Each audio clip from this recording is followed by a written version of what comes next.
Joe, yung road manager slash videographer ko dito. So, here we go. All right. This is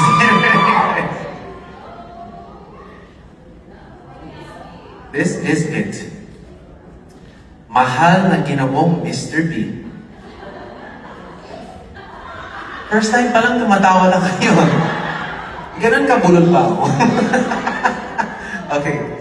Isinulat ko ang liham na ito upang ipaabot ang aking taos-pusong paghingi ng paumanhin sapagkat sa hindi sinasadyang pagkakataon ay naipamalas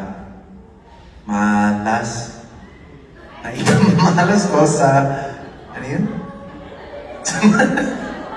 Samanla ang iyong liham na naglalaman ng mga salitang namumula sa Gusto nyo kayo na lang magbasa? Kaibuturan ng iyong damdamin. Nais ko rin ipabatid sa iyo na nitong mga nagdaang araw. Bro, don't worry. I also don't understand this. I'll just go with it. Okay? He's all. Nais ko rin ipabatid sa iyo na nitong mga nagdaang araw na tayo'y muling nagkaroon ng pagkakataon magkausap at magkasama ay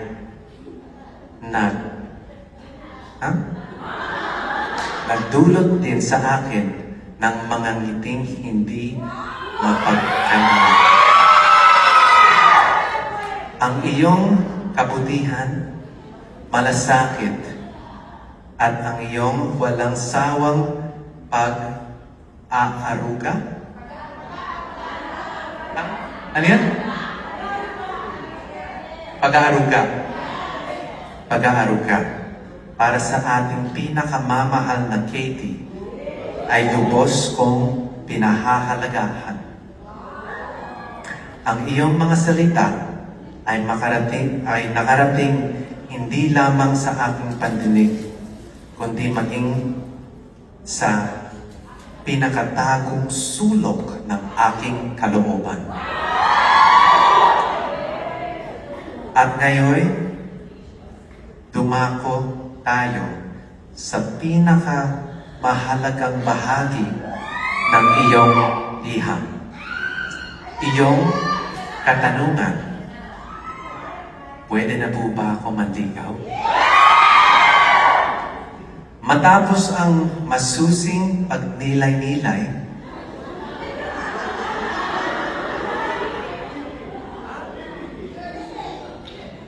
mali ba? Paano? Sige, paano? Pagnilay? Yan tama sinabi ko, di ba? Sige. From the top. Matapos ang masusing pagnilay-nilay, pakikipagtagisan ng isip ay aking sarili at 2 gabing pagtitig sa kisame. So parang 2 araw. Habang pinakikinggan ang huri ng mga kuliklik. Uling? Like charcoal? Ano? Basta yun. Basta yun na yun. Ang aking kasagutan ay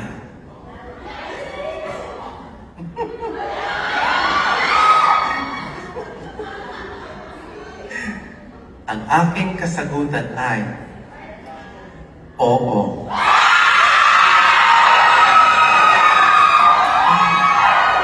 Ikaw ang aking pinahihintay manuyo sa aking damdamin.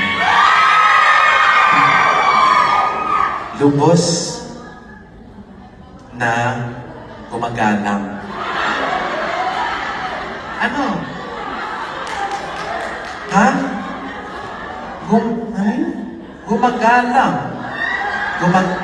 Lubos na gumagapang. Ano? Yun din ang sinabi ko, di ba? Lubos na gumagalang. Binibining Miss P. Thank you, attorney. You what?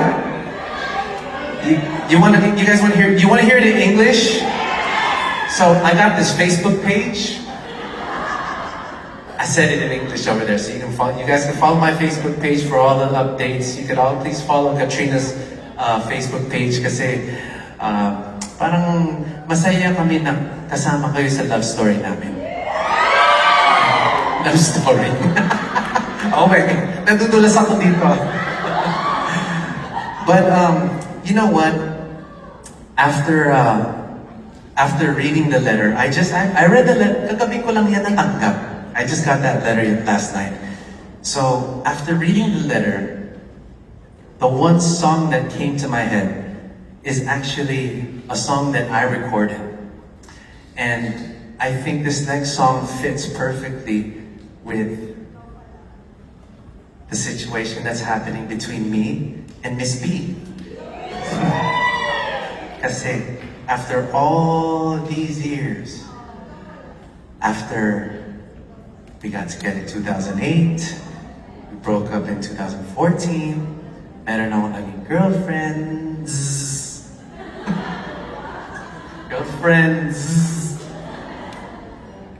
Siya pala yung hinahanap ko. So if you guys know the lyrics to this song, I would love it if everybody sings along.